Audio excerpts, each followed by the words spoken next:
American dream does not come to those who fall asleep. The American dream.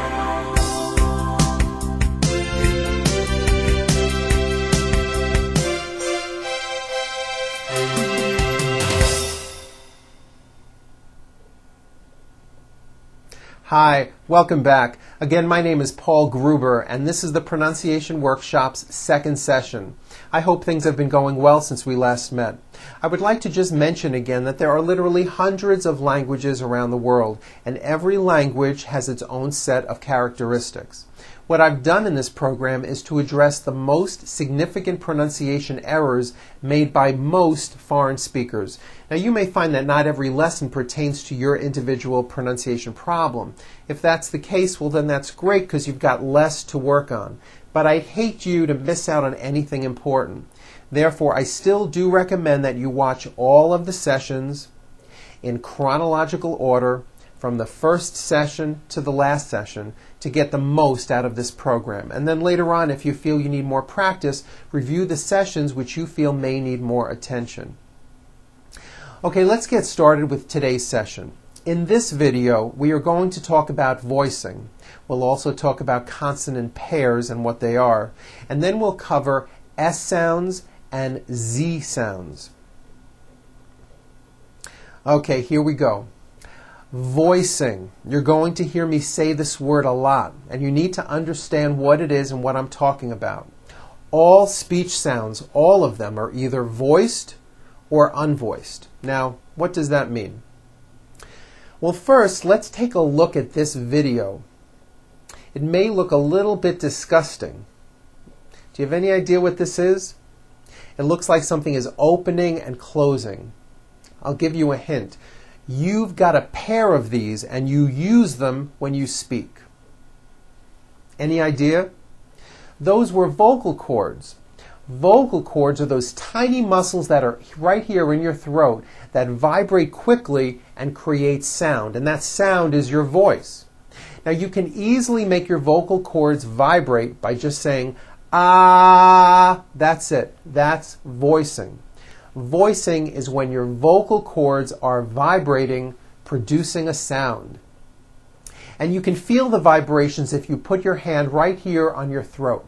Do this with me. Put your hand on your throat and nice and loud say, ah. Do you feel the vibration? Those are your vocal cords vibrating. Now, all vowel sounds are voiced. Ah, o, oo, a, e. You cannot produce a vowel sound without voicing it. Nothing would come out. You see? You need voicing. Ah. So all vowels are voiced. Now, consonants are a completely different story. Some consonants are voiced and some consonants are not voiced. And many consonants are what we call paired. So let's talk about paired consonants. Let's look at the sound the letter P makes. P, p, p. That's the sound of the letter P. Are your vocal cords vibrating when you're saying the sound P, p, p, p? You feeling any vibrations in your throat? No, your vocal cords are not producing a sound. So therefore, the P sound is what we call unvoiced because there is no voicing. And this is the sign I'm going to make when there is no voicing. So now let's look at the same sound, the P sound, p, p, p, but this time we'll add voicing by vibrating our vocal cords. Now we won't change a thing with our mouths, we'll keep that the same, we'll just add voicing. So what happens to the P sound? P, p, p, p, b, b, b, b, b. It becomes a B sound. Watch again. P, no voicing. P, p, p, b, b, b, B voicing. B, b. You see that everything here stays the same. The only difference is my vocal cords are either vibrating or they're not vibrating. So we say the P sound and the B sound are paired consonants. They are produced exactly the same way here in your mouth, but the P sound has no voicing and the B sound, b, b, does have voicing. Okay, having said that, let's look at another set of consonants. How about the letter T? What sound does that make? T, t, t. Is that voiced or unvoiced? T, t, t. It's unvoiced. Your vocal cords are not vibrating. T, t. Now don't change a thing with your mouth. Just take the same sound and add voicing. What does that T sound become? T, t, d, d, d, d. Becomes a D sound. D, d, d. So we say that the T sound, t, t, and the D sound, d, d, are also paired consonants. Okay, now let's look at the F sound, where you're biting down on your lower lip. Is that a voiced sound or an unvoiced sound? It's unvoiced. Your vocal cords are not vibrating. Now, same sound, but this time we add voicing. V. It becomes a V. You see that? F, no voicing, V voicing. V. So the F and the V are also paired consonants. There are many more consonants that are paired, and we'll get to those at another time. But for now, I'm going to mention just one more. The S consonant, made with air going through your front teeth. S. Any voicing going on with the sound? S. No, the S sound is unvoiced. S. Now what would be, if you didn't change a thing, you just added voicing? What would the S sound become? S. Z. It would become a Z sound. Z. So S has no voicing. S. Z has voicing. Z. So we say the S sound and the Z sound are also paired consonants. And this brings us to what I'd like to cover today. S sounds, S, Z sounds, Z, and how they work in terms of word endings. I find that most people who learn English as a second language do not use the proper voicing on S and Z endings. And what happens is it can cause your speech to sound unclear and sometimes may cause you to be misunderstood. I'm going to show you 3 easy rules that will help you pronounce many of these words correctly. This first rule is easy, and this one I know you probably do already. Rule number 1. If the last sound in a word is unvoiced and you're adding an S, well then the S remains unvoiced too. Let me explain that. Take the word cup. Cup. It ends with an unvoiced P. P, p, cup. P, p. Well then if you add an S to the word cup to make it plural, the S you add also remains unvoiced. So, for example, you have 1 cup or 2 cups. There's no voicing at the end of that word. The S remains unvoiced. 1 cup, 2 cups. That's easy. You already do this. I'll show you another word. Cat. Cat ends with an unvoiced T. T, t. 1 cat, 2 cats. Again, the S ending is unvoiced. Cats. Now this also goes for verbs, like in the verb break. I break. Break ends with an unvoiced K sound. K, k. There's no voicing on that K. So when you put the word in the third person, he breaks, the S you add also remains unvoiced. He breaks. I stop ends with an unvoiced P. P, p. I stop. He stops. Unvoiced S. Stops. Now, as I said, you already follow this rule, and there really isn't anything new to know. But on rule number 2, now this one you probably do not do, so pay close attention to this rule. When adding an S to a word to make it plural, if a word ends with any of these sounds, S, Z, Sh, Ch, or J, as in judge, and don't worry, you really don't need to memorize this. It will become automatic. When you add an S ending, this time we always add the ending is with a voiced Z. Is. It doesn't matter that it's spelled with an S. It's never is, unvoiced, never. It's always is with a voiced Z. Okay, do this with me. Put your hand on your throat because I want you to feel the vibration in your neck and say is Feel that right here. Is. Okay, so let's look at the word page, for example, which ends in a voiced sound. One page becomes two pages with that voiced Z. Two pages. It's not two pages, unvoiced, no. It's two pages with a voiced Z. Even though you spell the word like this, in American English, you pronounce the word like this. Pages. You're probably saying, I never knew that. See what you're learning from me? Okay, let's look at another word. In the word bus, for example, bus ends with an S sound. S, bus. So if you make it plural, you're going to add the ending is with a voiced Z. So we've got one bus or two buses. Buses. Two buses. The last sound you hear is that voiced Z. Buses. Next one, lunch. Lunch ends with a CH sound. Ch. So we've got one lunch or two lunch is. Lunches. Very good. Let's do some verbs. Raise, meaning like to raise my hand. Now this word is a bit unusual because even though it is spelled with an S, it's pronounced with a voiced Z. Raise. So we say I raise with a voiced Z ending, and he raises. Raises. He raises his hand. It's voiced. Next one, brush, like to brush my teeth. I brush. He brushes. Brushes. It's a voiced ending. Push. I push.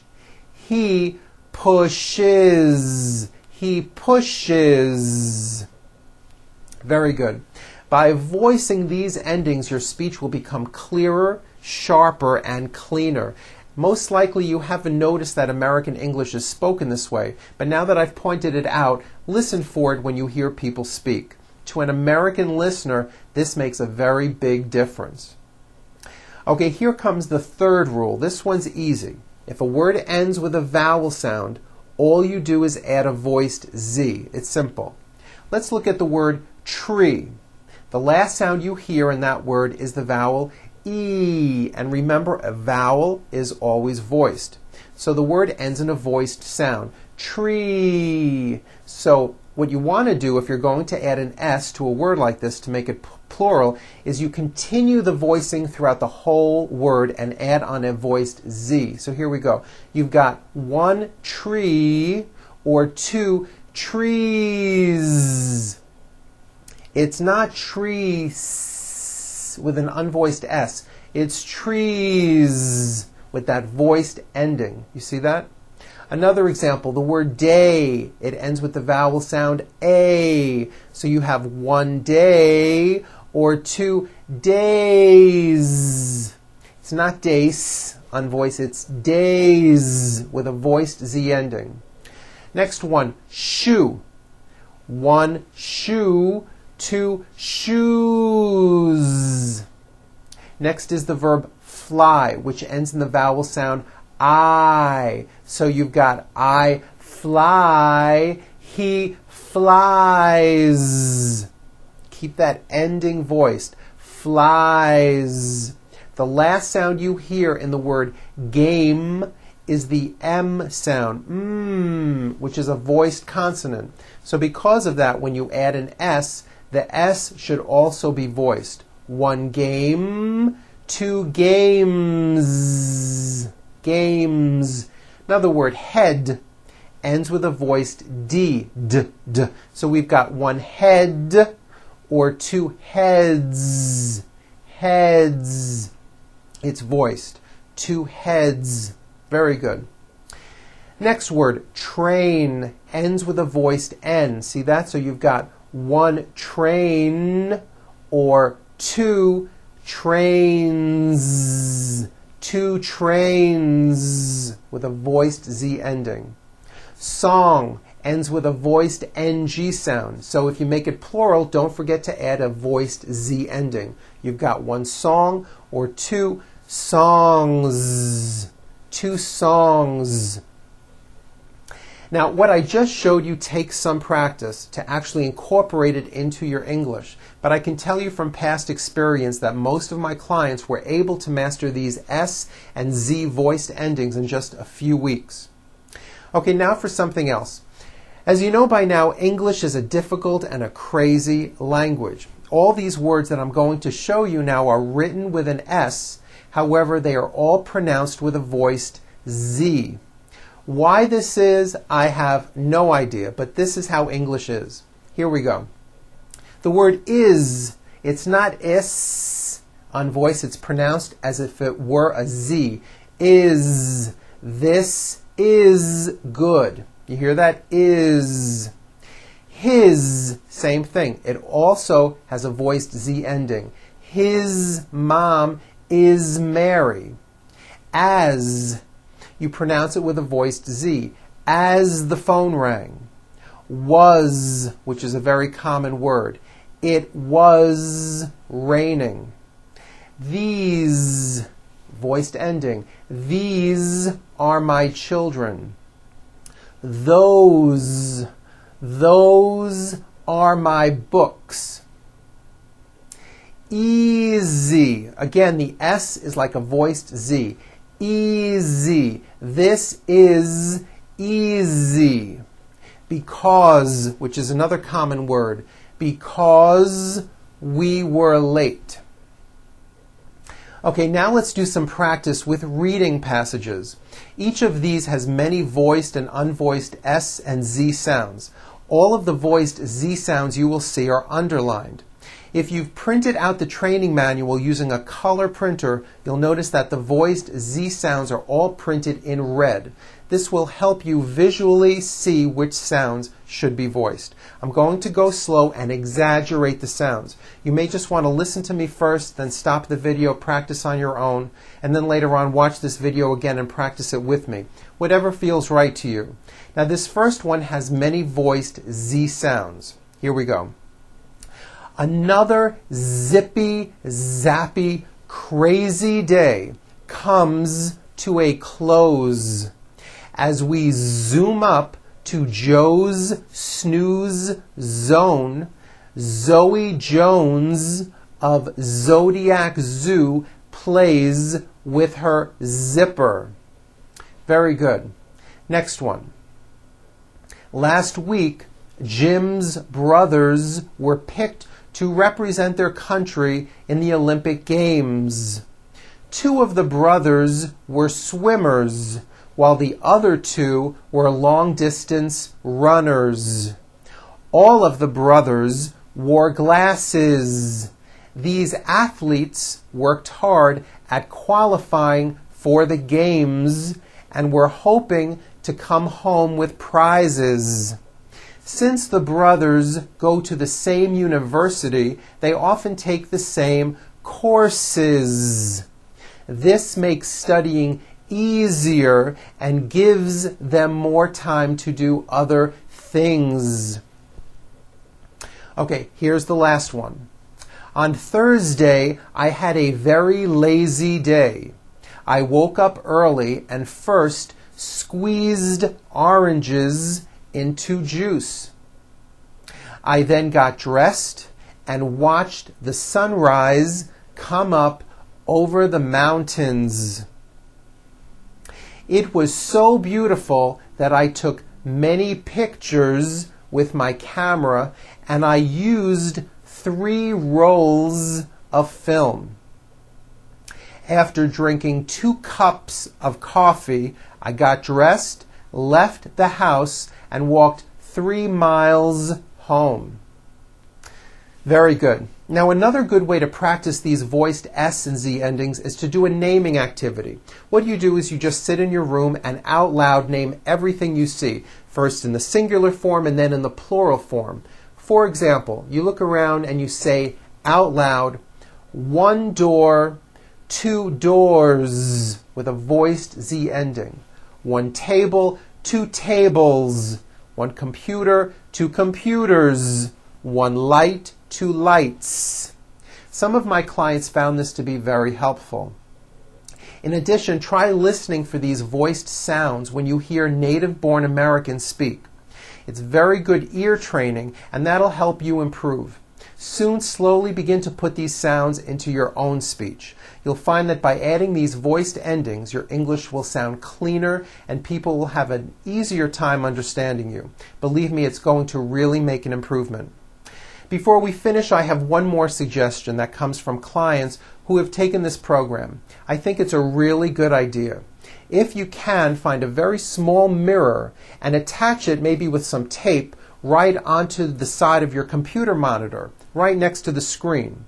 By having a mirror right in front of you during our sessions, you can easily read the text on the screen, watch my mouth, and then look right into the mirror at your own mouth. You'll be able to compare your mouth with what I'm doing, and you'll know whether or not you are forming your lips and tongue into the correct positions. Through imitation and following my instructions, you're becoming closer to speaking with an American accent. Well, that's it for today. Relax, have fun, and practice what I've shown you.